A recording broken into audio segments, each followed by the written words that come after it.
네, 여러분, 동맹이론의 두 번째 파트를 강의하겠습니다.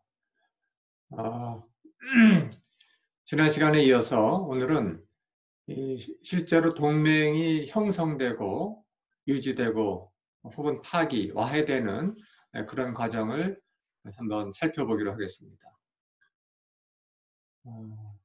파워포인트 화면을 열고 해보겠습니다.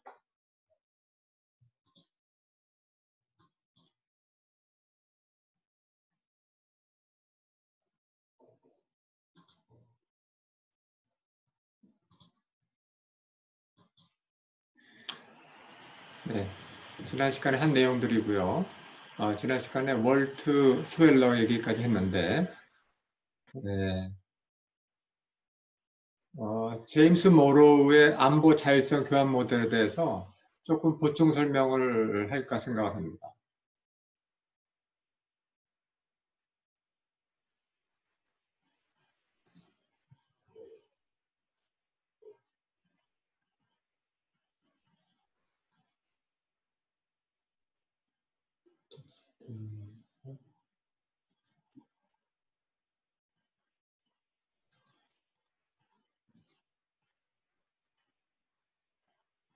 화이트보드를 열고, 이 제임스 모로우는 무슨 얘기를 했냐면, Y축이 있고,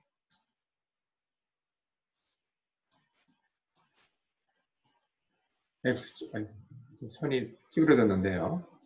X축이 있을 때, X축은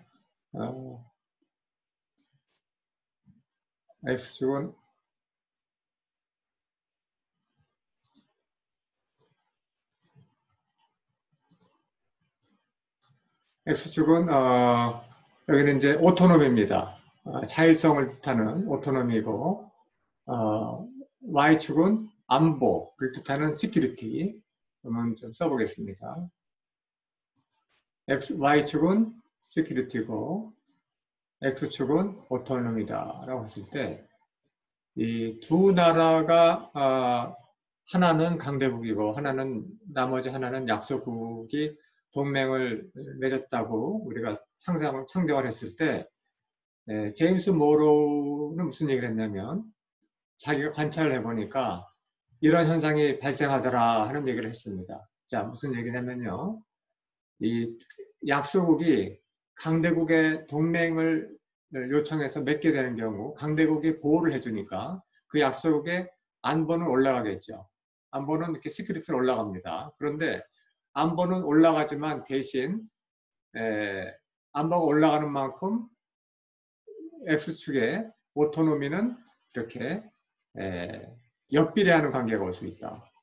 그러니까 이 도표가 그리는 건 어떤 의미를 갖고 있냐면은 약소국이 안보를 높이기 위해서 강대국에 의존을 많이 하면 할수록 그 나라의 어떻게 되겠습니까? 오토노미, 자율성은 약화가 되겠죠. 예를 들어서 조명 연합군이 일본에 대항해서 임진왜란때 싸웠는데 그 당시 그 명나라 장수가 사사건건 이 조선의 조정에 간섭을 하고 세자를 뭐 누구로 하라는 등 이런 식으로 간섭을 심하게 해서 조선의 선조가 상당히 애먹었다는 그런 사례에서 알 수 있듯이 예, 안보를 위해서 동맹을 체결하는 대가로 그 약소국은 자율성이 이렇게 약화되는 그런 다이내믹스가 작동을 하더라 하는 얘기를 제임스 모로가 했고 그 모델을 이름 붙여서 소위 안보 자율성 교환 모델이라고 불렀습니다. 영어로 하면 Security Autonomy Trade-off 혹은 Offset Model 이렇게 불렀습니다. Trade-off라는 말은 상쇄, 교환 이런 말이 됩니다. 지난 시간에 설명을 하긴 했는데 여러분들한테 이 도표를 놓고 설명하면 조금 이해가 쉽지 않을까 해서 보충 설명을 했습니다. 자, 그러면 여기서 마치고 다시 아까 파워포인트로 돌아가겠습니다.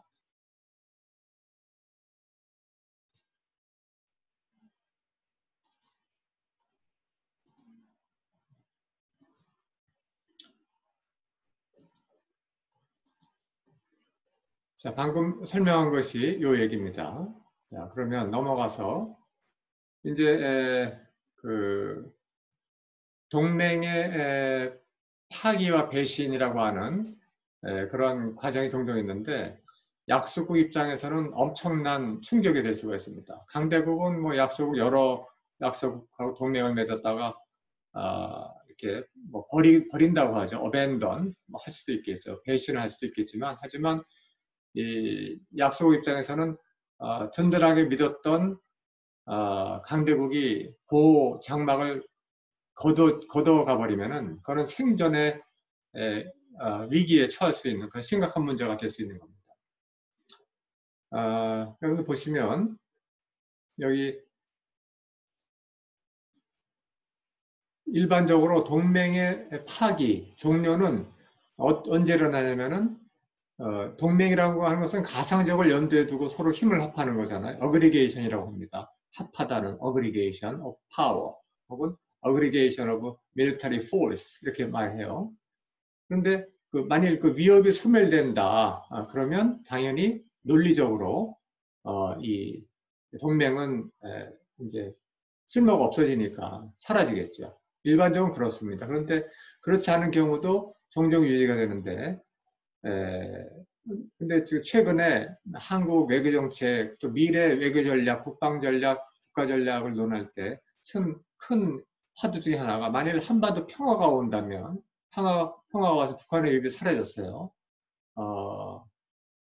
문재인 대통령하고 김정은하고 얘기가 잘 돼서 그야말로 9.19 군사 합의대로 진짜 서로 군사적 위협을 완전히 줄였다. 그러면 북한의 위협이 소멸될 수도 있겠죠. 논리적으로는 상상을 해봤을 때. 그렇다면 그 이후에도 한미동맹은 유지되고 주한미군 주둔해야 되느냐라고 하는 문제가 발생할 수 있습니다. 그런데 김대중 대통령도 과거에 그런 얘기를 하셨지만 북한의 위협이 소멸된 이후에도 한미동맹은 유지될 필요가 있다라고 했습니다. 왜? 한미동맹은 단순히 북한만 바라보고 있는 것이 아니라 동북아 전체의 힘의 균형에 중요한 기능을 하고 있다. 뭐 이런 얘기를 한 적이 있습니다. 아무튼 이 점에 대해서 즉 한반도의 평화가 온 이후에도 한미동맹이 유지되고 주한미군이 주둔한다고 하는 것은 중국 입장에서 상당히 불편한 사실이 되는 겁니다. 그래서 중국은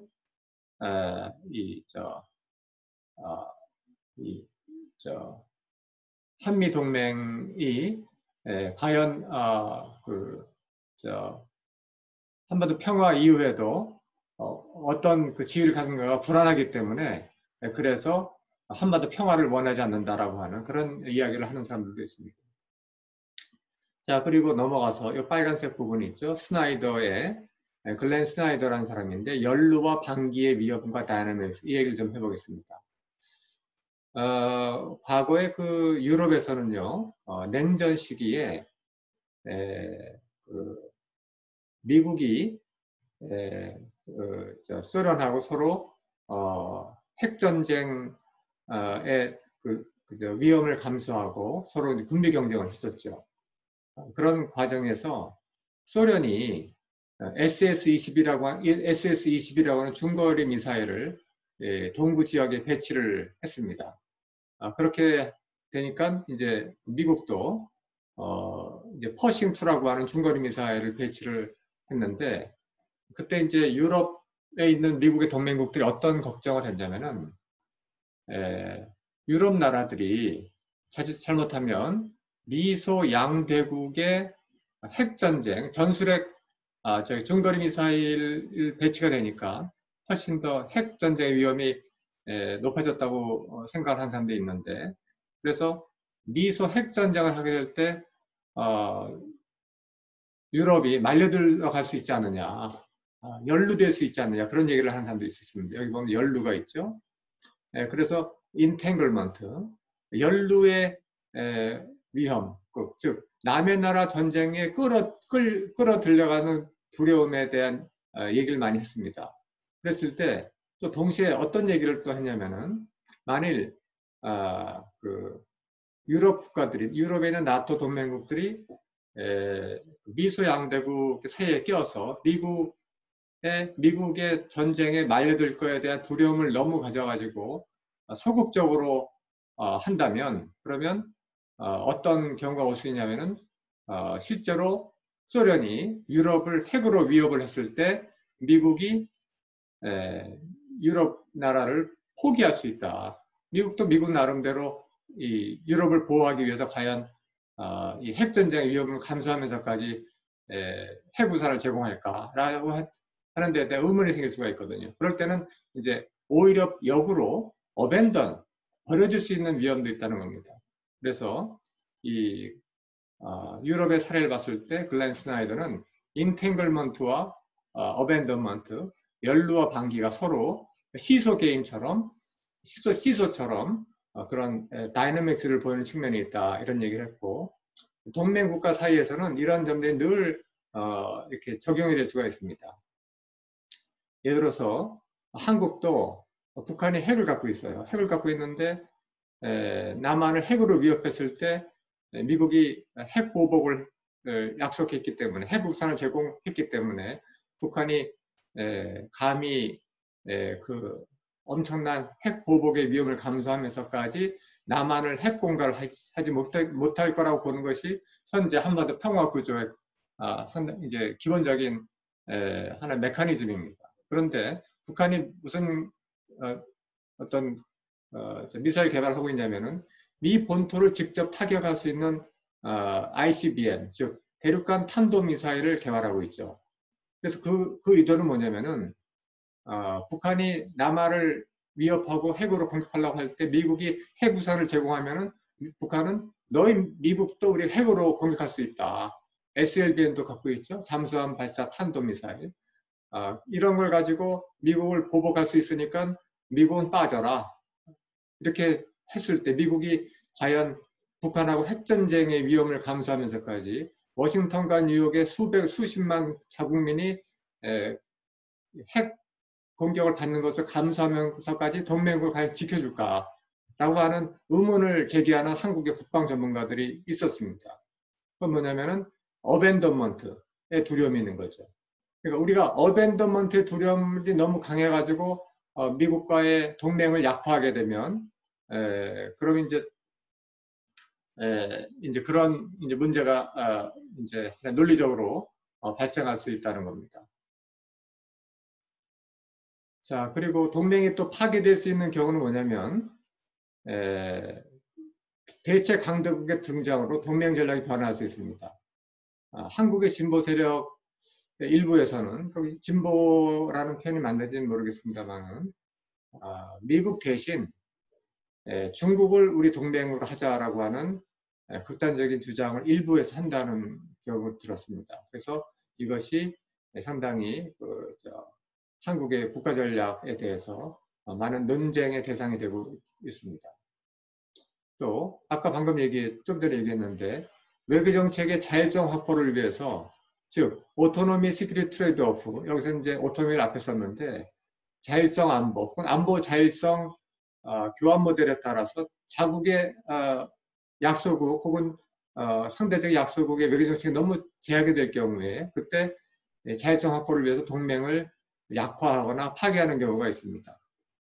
필리핀 같은 경우에 필리핀이 미군하고 동맹을 맺고 있다가 90년대 초죠. 그때 민주화가 되면서 미국하고 동맹을 일방적으로 파기했습니다. 근데 그러고 나서 돌아온 게 중국이 필리핀 앞바다에 있는 섬을 이제 무력으로 점령했죠. 그러고 나서 다시 미군을 불러들였는데 아무튼 그 당시 필리핀은 나름대로 자존심, 국가적 자존심과 자율성 확보를 위해서 그런 동맹의 파기를 선택했다라고 볼 수가 있습니다. 그리고 동맹은 종종 조약 혹은 하위 협정, 이제 하위 협정은 동맹 조약에 관련된 예를 들어서 좀 이따 얘기하겠지만 방위비 분담 협정 같은 것들이 있습니다. 이런 것들을 위반하거나 상습적으로 위반하거나 혹은 이것이 마찰, 서로 조율이 안 됐을 때 이것이 심화되면은 동맹이 깨지는 경우가 있습니다. 뭐 부부간에도 극단적인 경우는 이혼하는 경우가 있죠. 또 친구에서도 정말 뭐 소울메이트다라고 했던 친구가 헤어지는 경우가 있는 것처럼 절교를 하는 경우가 있는 것처럼 국가 간에도 이렇게 동맹의 파기가 종종 발생합니다. 혹은 이해 능력의 부족, 뭐냐면은 동맹으로서의 의무를 이행해야 되는데 자기 동맹국이 공격을 받았을 때 군사적인 원조를 해야 되는데 능력이 없다. 경제적인 능력이 그친다. 그럴 경우도 자연스럽게 파기가 됩니다. 또 또 하나 예로 들었을 때는 동맹국끼리 갑자기 서로 전쟁을 하는 경우도 있어요. 예를 들어서 불가침 조약을 체결했던 이 독일과 소련이 전쟁을 했죠. 또 불가침 조약을 체결했던 불가침 조약이 동맹에 해당되는 건 아니지만 아무튼 소련이 갑자기 일본을 배신을 하고 미국 편에 서서 2차 대전 말기에 대일 선전포고를 하고 만주 지역으로 만주 지역으로 일본 관동군을 공격했던 사례가 있습니다. 그럼 당연히 전쟁을 하게 되면 개전선언과 더불어 동맹은 파괴되는 거죠. 자, 이와 같은 이 파기와 배신이 종종 일어난다라고 우리가 볼 수가 있습니다. 자, 그러면 이어서 동맹은 어떤 전략으로 수립이 되고 구체적으로 형성이 되는가를 좀 볼까요? 우선 모든 국가들은 자기 나라 주변의 안보 위험 요인을 인식을 하고 식별을 해야 됩니다. recognition하고 definition. definition of threat. 위협을 찾아내야 됩니다. 위협이 있는지 없는지 여부를. 이거를 하는 기관들이 모든 국가들은 있습니다. 국가 정보를 취급하는 우리나라 국정원이 있죠. 또 각 국방부 산하에는 정찰 기능도 수행하지만 정보사령부 같은 것들이 있고 합니다. 그래서 인텔리전스 게더링, 정보 수집을 하고 분석을 하는 기관이 있고 이 정보들이 국가의 안보 전략을 총괄하는 국가안전보장회의 NSC에서 늘 이렇게 토론이 됩니다. 논의가 되고 그 다음에 그런 과정에서 예를 들었을 때 국가는 어떻게 하면 좋겠느냐. 우리가 여러분들한테 사지선다로 질문했는데 중국이 부상을 하고 있어요. 상당히 거세게 부상을 할 때 우리나라가 중국에 대항하는 균형동맹 밸런싱을 할 것이냐 아니면 중국이 완전히 커지면은 그 지정학적인 우리 숙명이기 때문에 조선시대처럼 중국의 편으로 설 것이냐. 이건 당연히 한미동맹 이탈을 의미하는 거겠죠. 이런 선택을 해야 되는 겁니다. 아무튼 여기서 이제 국방 전략의 국가 안보 전략의 큰 방향성이 설정이 되고 그리고 그 나라의 안보의 목표에 설정을 해야 됩니다. 예를 들어서 우리나라 같으면 북한하고 평화 공존만 할 것이냐 아니면 통일까지 내친짐이 할 것이냐 이 목표를 정확히 설정을 해야 국가안보 전략의 방향성이 정해지는 겁니다. 그러면 청와대라든가 국가 수뇌부에서의 어떤 지침에 따라서 외교부라든가 국방부라든가 국정원 같은 산하 executive branch가 있죠. 각급 부서에서 안보 전략을 검토를 많이 하는데 여기에는 국가의 자원은 늘 제한되어 있기 때문에 주어진 자원을 효율적으로 사용해야 될 압박을 받습니다. 그렇기 때문에 가성비라고 하죠. 속된 말로 코스트 앤 베너핏 분석을 늘 하면서 국방 전략을 짜야 됩니다. 그 다음에 레셔널 초이스는 뭐냐면은 국가는 자원을 낭비할 수 없기 때문에 합리적인 선택을 하도록 노력을 해야 되고 그 다음에 효용, 기대 효용을 극대화하도록 그런 이제 압력을 받는데 기대 효용이라고 하는 expected utility라고 하는 것을 극대화하기 위해서 이것은 이제 브루스 구에노드 메스키타라고 하는 포멀 이론, 공식 이론의 학자가 많이 사용한 개념인데 어떤 선택을 했을 때, 어떤 안보 전략을 선택했을 때 기대되는 가치가 있겠죠. 그리고 그 가치에다가 그 선택을 한 것이 성공할 확률을 곱하면은 기대 효용이 나옵니다.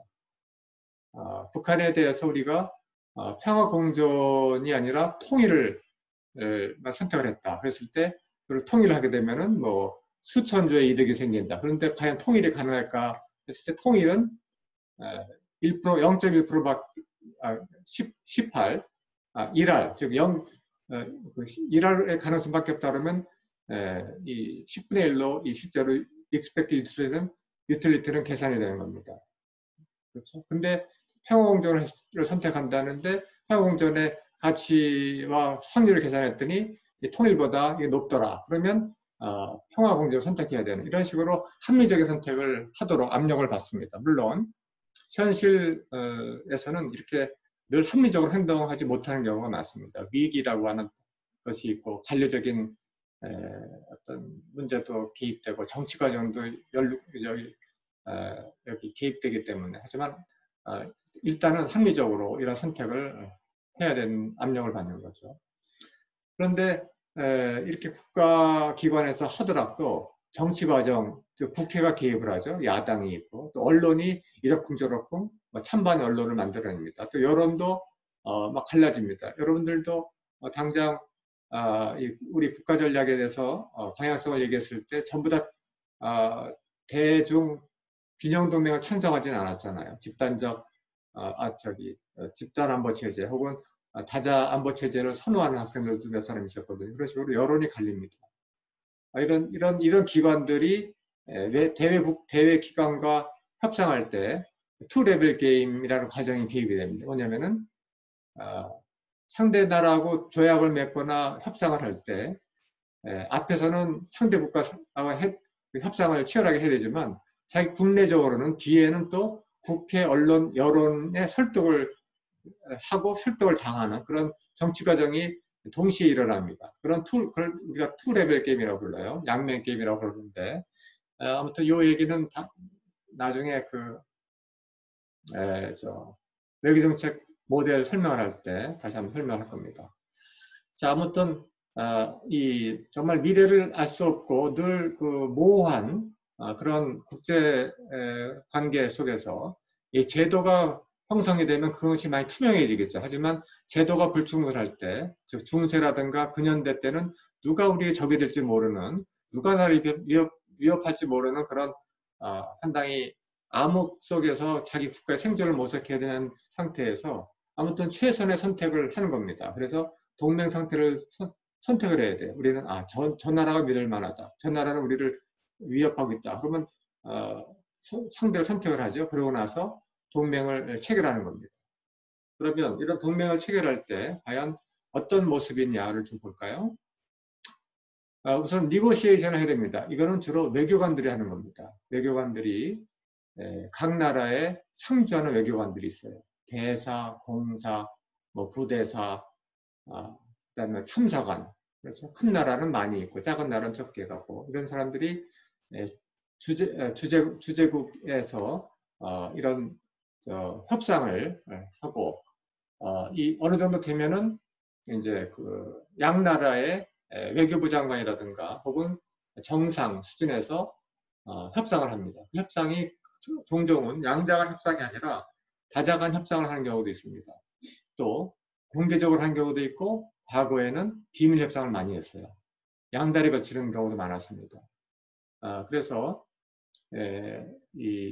여러 가지 다단계로 하는데 궁극적으로는 양국의 대표가 만나서 전권을 위임받은 대표가 만나서 서로 책상에 마주 앉아가지고 조약을 체결하고 어떻게 합니까? 서명을 하죠. 서명이 없는 조약은 없습니다.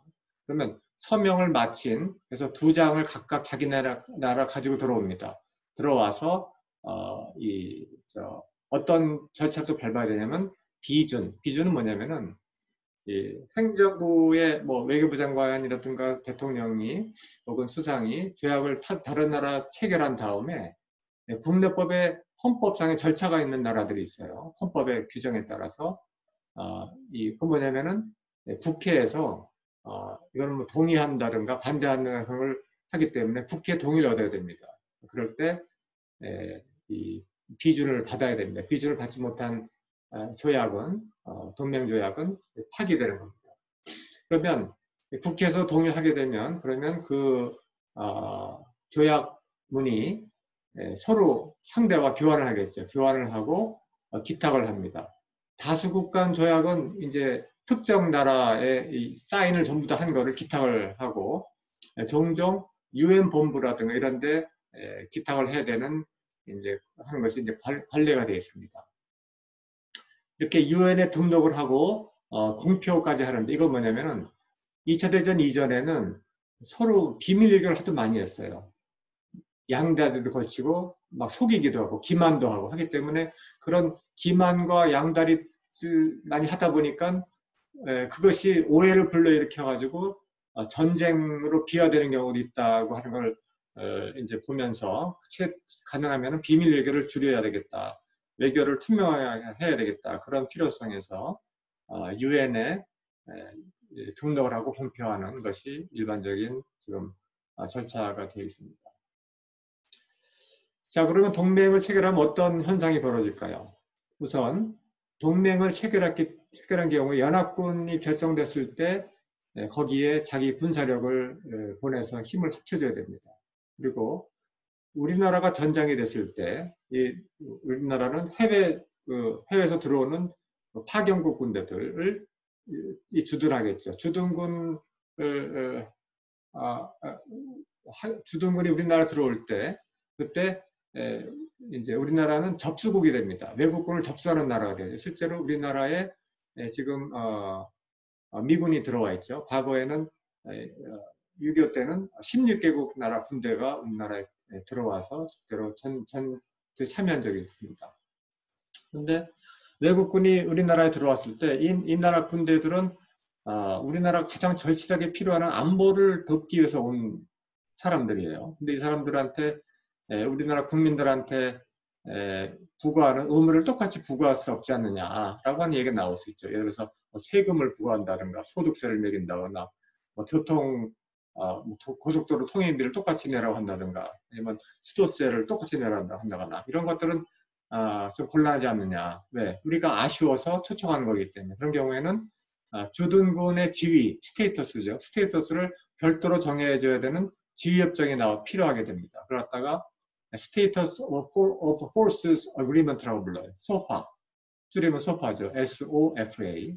그게 이제 SOFA라고 하는 것은 조약, 안보 조약의 합의 협정이 되는 겁니다. 그래서 이 지휘협정이 필요하게 되는데 이 지휘협정에 따라서 국내 외국군 기지 제공의 의무가 발생합니다. 예를 들어서 주둔군이 주둔할 공간이 필요하겠죠. 그런 공간에 대해서 우리가 예를 들어서 이 렌트, 임대료를 내라라고 하는 경우도 있을 수 있는데 당장 우리나라가 지금 망하게 생겨가지고 외국군이 우리를 도우러 왔는데 깐깐하게 까칠하게 렌트를 내라고 할 수 없잖아요. 그런 경우 상응한 지휘협정을 정해가지고 이렇게 무상으로 제공한다든가 혹은 사유지 같은 경우는 어떤 기준으로 임차료를 낸다든가 그런 것을 세밀하게 정해야 됩니다. 그것이 바로 Status Forces Agreement, 다른 말로 SOFA라고 하는 게 되는 것이고 최근에 한미 간에 지금 치열하게 협상을 하고 있는데 그게 뭐냐면은 방위분담 협상을 하고 있어요. 방위분담 협상은 뭐냐면은 과거에는 5년마다 한 번씩 이렇게 협상을 해서 기준을 정했는데 최근에는 1년마다 하자고 미국이 강력하게 요청해서 지금 1년마다 하고 있습니다. 과거에는 3년마다 한 번 하거나 5년마다 했는데 지금은 매년 하고 있는데 대략 우리가 한 1조 원 가까이 한국에 주둔하고 있는 미군들이 현지에서 발생시키는 비용들이 있어요. 뭐냐면 설명하면 뭐냐면 미군들의 월급이 있겠죠. 미군들의 월급과 기본적인 이제 주둔에서 생기는 원래 미군이 한국에 있거나 미국에 있거나 생기는 그 비용 말고 한국에 주둔하기 때문에 발생하는 비용들이 있습니다. 그렇죠? 그게 현지 발생 비용이라고 불러요. 현지 발생 비용을 미군들이 전부 다 부담하기는 곤란하다. 왜? 한국을 도와주러 왔는데 이런 걸 우리가 다 부담한다면은 별로 있고 싶지 않다. 뭐 이런 불만이 나올 수 있죠. 그래서 미국이 80년대 말부터 그런 요구를 해서 일본도 그랬지만은, 그래서 현지 발생 비용의 일부를 한국이 부담하는 걸로 이렇게 약속을 정했습니다. 그건 뭐냐면 지위협정 있잖아요. 자, 맨 위에 조약이 있고 한미상호방위 조약, 그 다음에 그 밑에 부속 협정이 지위협정이 있고, 지위협정에서 논의되지 못한 것들에 대한 특별협정을 만들었어요. 그걸 SMA라고 부릅니다. Special Measures Agreement. Special Measures Agreement가 이 방위분담 협정 같은 거예요. 그런데 이 방위분담 협상을 지금 하고 있는데 느닷없이 트럼프 대통령이 6억 불, 5억 불, 6억 불 이런 얘기를 한 거예요. 1조가 아니라 5조 6조 원을 돈을 내라 라고 하니까 지금 한국 정부가 상당히 이제 부담스러워하고 있고, 여론도 안 좋고, 뭐 그렇게까지 분담하면서 미군 우리가 주둔시켜야 되느냐, 그런 여론도 비등하게 나오고 있습니다. 아무튼 이와 같은 이제 주둔 동맹을 결성함으로써 외국군이, 우리나라 군대가 외국에 나갈 수도 있죠. 실제로 우리 군이 베트남전에 참전했을 때 베트남에 주둔한 적도 있었어요. 하지만 현재는 6.25 전쟁 때 미군이 중심이 돼서 우리를 도와줬기 때문에 우리나라 유엔사도 있고 주한미군사도 있습니다. 여러분 카톡방에다가 올려놓은 사진을 보시면, 하나는 평택에 있는 한미연합사 사령부에 방문해서 부사령관하고 토론했을 때 찍은 사진이고, 또 하나는 레드 클라우드, 캠프 레드 클라우드라고 해가지고 주한미군 산하에 미 이사단이 있었습니다. 미 이사단의 본부가 의정부에 있었거든요. 그 사진을 2개를 올려놓은 걸 한번 참고해 보시고, 아무튼 이런 방위분담의 의무가 발생한다는 겁니다. 그래서 아까 얘기했던 것처럼 주둔군 지휘협정은 주둔군의 접수국, 우리나라죠. 미군에 대해서는 법적 지위, 재판 관할권 소재, 고용원 노동법 적용 방식, 관세, 세금 납부의 의무들을 규정하는 것이 소파라는 겁니다. 그래서 또 주둔군의 접수국, 우리 한국 내죠. 한국 내에서의 공여지는 뭐냐면은 미군이 사용하는 땅을 말하는 거예요. 공여지에 소파 그랜트랜드로 하는데 사용 조건, 무료로 할지 임차로 할지 그런 규정하는 게 지휘협정입니다. 그리고 이런 거를 정하는 것이 바로 특별협정을 SMA를 만들어서 방위분담을 하고 있는 겁니다. 이 대목에서 잠깐 좀 설명을 좀 하겠는데요.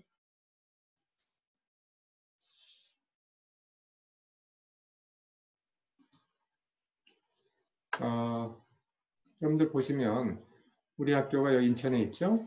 서울이 여기고, 과거에는 이 휴전선에 이렇게 파주 축선하고 동두천 의정부 축선, 이게 이제 6.25 때 북한군이 이렇게 남침했던 루트입니다. 물론 이제 화천, 춘천 루트도 있는데, 이 루트에 미군 부대를 쫙 깔아놨어요. 그래서 만약 북한이 다시 탱크를 몰고 들어왔을 때는 미군을 거치지 않고서는 서울로 들어올 수 없게 만들어 놓은 겁니다. 그러다가 이제 트립와이어, 인계철선이라고 불렀어요. 그래서 이제 미군이 자동 개입할 수밖에 없도록 만들어 놓은 게 이제 그런 개념인데, 이제 이것이 이제 그 미국 행정부의 정책이 바뀌고 또 이 지역에서 민원이 발생하면서 이 상당히 많은 기지들, 전국에 95개의 기지들이 있었어요. 근데 그걸 전부 다 지금 이 전방에 있던 기지들을 일부는 여기 보시면은 평택으로 몰아넣고, 또 일부는 여기 그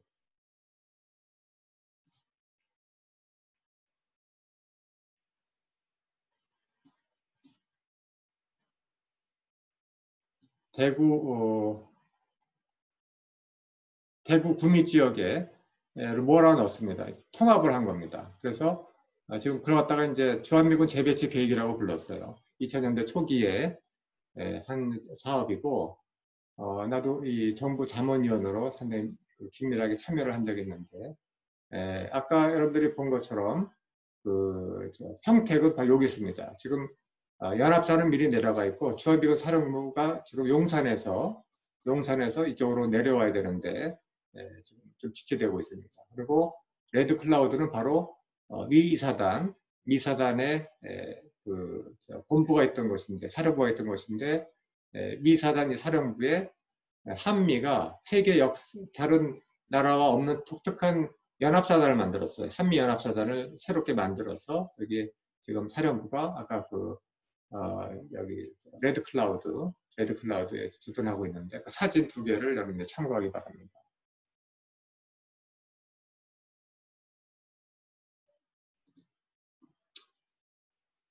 자, 그러면 다시 아까 파워포인트로 돌아가서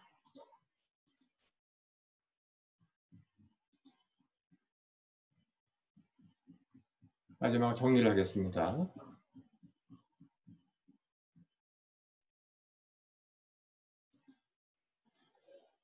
자, 그러면 힘의 균형, 밸런스 오브 파워, 우리가 2시간 2번 수업을 통해서 여러분들이 많이 들은 얘기가 힘의 균형을 많이 들었을 겁니다. 밸런스 오브 파워, 약자로 BOP 이렇게 하는 사람도 있습니다. 힘의 균형은 과연 평화를 보장하는가에 대한 어떤 과학적인 어떤 연구를 또 해봤습니다. 싱거와 스몰이 경험적 연구를 했는데, 이 경험적 연구를 영어로 말하면 empirical study, empirical investigation, 무슨 말이냐면은 가설을 세우고 데이터를 모아서 검증을 하게 하는 그것이 이제 경험적 연구라고 합니다. 해봤더니 19세기에는 동맹 형성이 즉 힘의 균형을 도모하기 위한 국가들의 노력들, 동맹을 막 찾아서 체결하는 거죠. 그런 것이 국제 안전과 연관되었지만은 20세기 초에는 별로 실패했더라라고 하는 것을 이제 밝혀낸 겁니다. 상당히 유명한 연구인데요. 그래서 이 20세기 초에는 왜 실패했을까에 대해서 그런 반성을 하게 되면서 어떤 대안 이론이 나왔냐면은 힘의 균형보다는 힘의 일방적 집중, 즉 패권, 프리도미넌스는 이제 일방적 집중, 압도적 힘 이런 말인데 이 평화 유지에 효과적이라고 하는 반대되는 이론이 나오게 되겠습니다. 그것이 패권 안정 이론과 힘의 전이 이론, 세력 전이 이론이라고 하는 것인데 이제 다음 주부터 이 얘기를 할 겁니다. 이제 현실주의 국제관계 이론에서 또 다른 큰 축, 이제 세력전이 이론 같은 건데 이 이론은 힘의 균형 이론하고는 전혀 다른 얘기를 하고 있어요. 힘의 균형 이론, 힘이 이렇게 엇비슷하면 균형이 잡혀가지고 합리적인 선택을 하는 국가들은 내가 이 나라를 공격을 해도 실제로 이길 수 있는 승리가 보장되지 않기 때문에 참고 그냥 평화가 유지된다고 생각했는데 이것이 아니라 압도적으로 한쪽이 커야 오히려 이 작은 나라가 기가 죽어가지고 전쟁을 하지 않고 압도적인 힘을 갖는 나라는 이 질서가 만족하니까 굳이 이 나라를 공격하지 않는다라고 하는 힘의 균형 이론과는 전혀 다른 그런 이론이 나오게 된 겁니다. 그래서 과연 어느 쪽이 맞는가에 대해서 지금도 치열하게 데이터를 끌어모아서 이제 사례 분석을 하고 이제 통계적인 검증 절차를 걸쳐가지고 하고 있는데 지금도 완전하게 승부가 나지 않았습니다. 힘의 균형 이론과 프리도미넌스 이론, 패권 이론이 어느 쪽이 맞는가에 대해서는 아직 승부가 나지 않았는데 다음 주부터 이 얘기를 설명을 하기로 하겠습니다. 자, 오늘은